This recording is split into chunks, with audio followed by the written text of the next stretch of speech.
राव खालिद साहब, supreme court एक फ़ैसला दे, हुकूमत को अगर वो फ़ैसला सूट नहीं करता तो वो उसके ऊपर कोई बिल ले आए, कोई तरमीम ले आए, कोई कानून बनाने की तरफ चला जाए। ये सिलसिला कैसे और कब तक चलता रहेगा? क्योंकि इस तरह तो फिर सुप्रीम कोर्ट की रिट, उसकी अथॉरिटी, उसके फ़ैसलों की सिग्निफिकेंस, जो अहमियत है, फिर वो तो ख़त्म हो जाती है।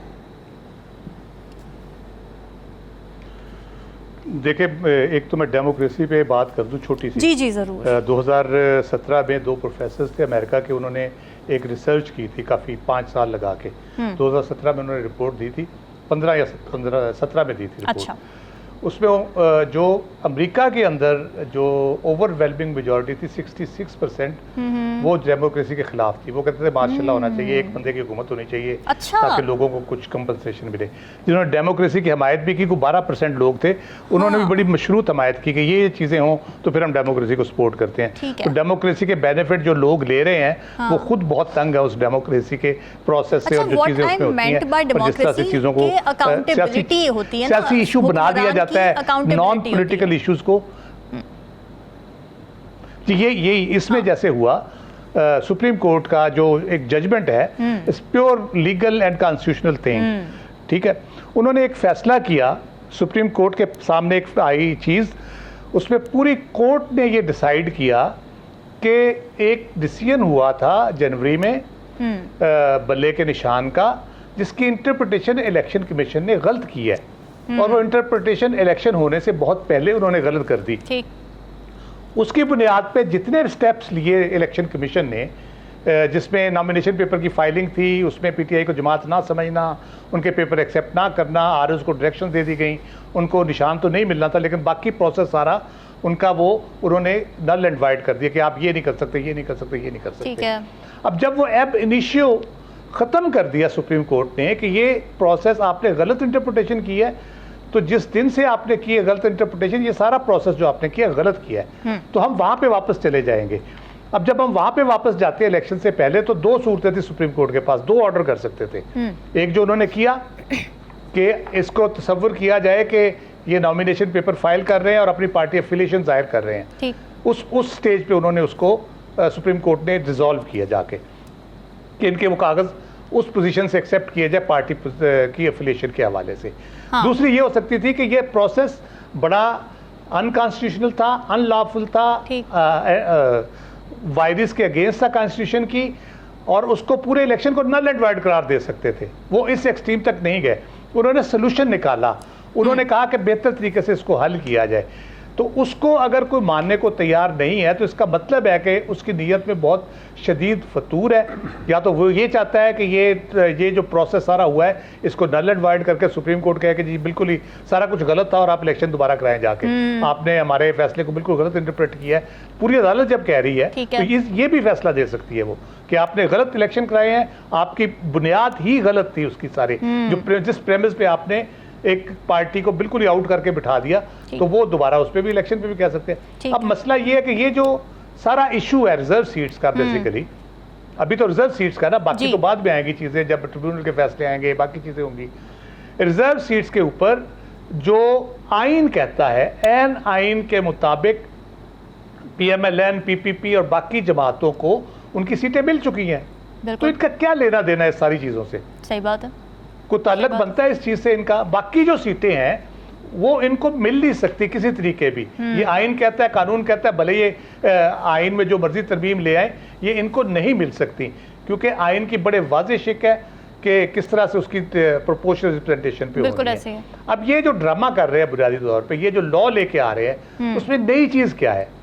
ये तो ऑलरेडी मौजूद है वहाँ पे कि 3 दिन के अंदर उन्होंने डिक्लेरेशन देना है आज़ाद उम्मीदवारों ने, और उसके बाद उन्होंने उस जमात में शामिल हो जाना है। जब वो जमात में शामिल हो जाते हैं, वो पार्टी बदलेंगे तो 63A उन पे लगेगा। सीधी सी बात है, उसमें कौन सी ये अमेंडमेंट करके क्या करना चाह रहे हैं? बुज़दिली की इंतहा देखें कि गवर्नमेंट ने बिल नहीं पेश किया। अगर आप समझते हैं एज हुकूमत कि सुप्रीम कोर्ट ने आइन को रीराइट किया है या कोई और उसमें गड़बड़ की है, तो आप आए ना खुल के फिर मैदान में, आप जमा कराएं। उनको पता है सुप्रीम कोर्ट ने बिल्कुल ठीक किया है। सुप्रीम कोर्ट ने अपने लिमिट में रहते हुए, कॉन्स्टिट्यूशन को समझते हुए, आइन को समझते हुए, कानून को समझते हुए जो रेजोल्यूशन हो सकती थी इस इशू की, ठीक है। वो उन्होंने बहुत बड़ा नुकसान पहुंचाए बगैर हुकूमत को वो कर दी है। ठीक है। अगर वो इसमें बाज नहीं आते तो सुप्रीम कोर्ट अगले स्टेप पे जा सकती है। उसकी पिटिशन फाइल हुई है जो अक्टूबर धांधली की है, उस पे जाके वो ये फैसला कर सकते हैं। इस फैसले को बुनियाद बना के अगले स्टेप पे जा सकते हैं। तो फिर ये खुश हो जाएंगे जब इनको घर जाना पड़ेगा और दोबारा फिर शायद ये 17-23 सीटें जो भी जीती हैं, रिकॉर्ड जो इलेक्शन कमीशन का खुद बता रहा है, ठीक है, तो फिर उसमें खुश हो जाएंगे ये 17 और 23 सीटों पे जाके। तो ये बुनियादी तौर पे सिर्फ ड्रामा कर रहे हैं, बिला वजह अफरा तफरी पैदा कर रहे हैं, सियासी जो माहौल है उसको खराब कर रहे हैं। थोड़ी सी बेहतरी किसी तरफ से होने लगती है तो ये बीच में कोई नया राव खालिद साहब, ये रिलीफ कितना खुशाइंद है? देखिए, अच्छा एक सही स्टेप है, सही सेल्स में है, और पता नहीं इतनी ताखीर क्यों इसके ऊपर। हालांकि ये national consensus legal resolution of missing persons का एक उसके तहत ये इनिशिएटिव जो लिया गया है बुनियादी तौर पे, तो बड़ा मेरा ख्याल है कि इसके ऊपर बड़ी विजिलेंट रहने की ज़रूरत है हुकूमत को भी, क्योंकि इसमें बड़ी कॉम्प्लिकेशंस है ओवरऑल सूरत हाल जो भी है मिसिंग पर्सन की। उस पर मुल्क के अंदर से मुल्क के बाहर से बड़े अजीबोगरीब इल्ज़ामात लगाए जाते हैं।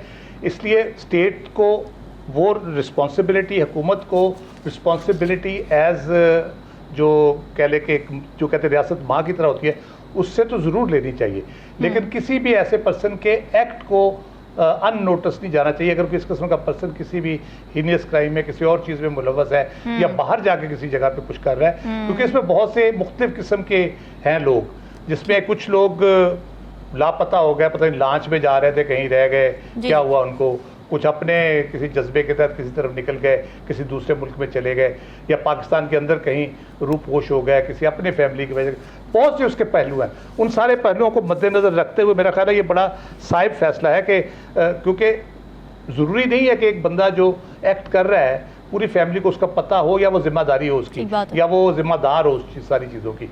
तो ये मेरा ख्याल है फैमिलीज़ के लिए बहुत अच्छा एक राइट स्टेप है, इन राइट डायरेक्शन है। और कंपनसेशन जो रिकमेंड हुई थी वो 2.5 थी, इसको 5 बिलियन किया गया है, ये भी बहुत अच्छा स्टेप है। और मेरा ख्याल है इनको जो भी फैमिलीज़ है इस किस्म की, उनके साथ गाहे बगाहे राब्ते में रहना चाहिए, उनके मसाइल को देखते रहना चाहिए। प्लस बहुत से ऐसे लोग होते हैं जो अचानक बाहर जाके सरफेस होते हैं और अपनी फैमिली से रब्ता करते हैं, और उसके बारे में भी उनको पता चलता रहना चाहिए। दूसरी बात है, जो कमीशन इसके ऊपर बना था जब जस्टिस जावेद इकबाल की सदारत में, वो काम कर रहा था और वो बड़ा रेगुलरली अपडेट करता था कितने लोग मिसिंग पर्सन की रिपोर्ट हुए हैं, किस तरह से हुए हैं, उनमें कौन कौन सी कैटेगरीज हैं, कितने लोग पता चल गया, कितने लोगों को लोकेट कर लिया गया। वो बड़े रेगुलरली फिगर आते थे। मैं कुछ अर्से से देख रहा हूँ वो फिगर्स नहीं आ रहे। तो उससे भी एक चीज़ जो है ना, ज़्यादा वो एग्जेजरेट हो जाती है, लोग बढ़ा चढ़ा के उसको पेश करते हैं। तो इसको बहुत सा करना चाहिए। लेकिन ये है कि इसमें एक और जो सबसे इम्पोर्टेंट पहलू मेरी नज़र में है, जो हमारा तजर्बा है यहाँ पे पाकिस्तान में, इस किस्म की चीज़ें जब होती है ना, कंपनसेशन की पर्टिकुलरली, तो उसमें बहुत से ऐसे लोग भी दावेदार आ जाते हैं जो सिर्फ लूट मार के चक्कर में होते हैं। अच्छा, आपने देखा BISP के ऊपर जब सानिया निश्चित साहिबा बनी थी हेड, उसकी 7 लाख लोग ऐसे निकले थे जो हमारे बड़े 17, 18, 19 ग्रेड के अफसरों ने उनको शनाख्ती कार्ड पे वो ले रहे थे 2,500 रुपये, 3,000 रुपये। तो यहाँ तो 50 लाख है। इसके ऊपर सिक्योरिटी बड़ी प्रॉपर होनी चाहिए। अभी 1000 लोगों का सुनने में आ रहा है, शायद 1000 पीपल जिनकी लिस्ट है, लेकिन इसकी प्रॉपर सिक्योरिटी होनी चाहिए, प्रॉपर उनकी आइडेंटिफिकेशन होनी चाहिए, और सही तरीके से उसको देखभाल के ये सारी तकसीम होनी चाहिए। ये ना हो कि फिर कोई वारदाती आ जाए, जो 2,500 नहीं छोड़ते वो 50 लाख कहाँ छोड़ेंगे।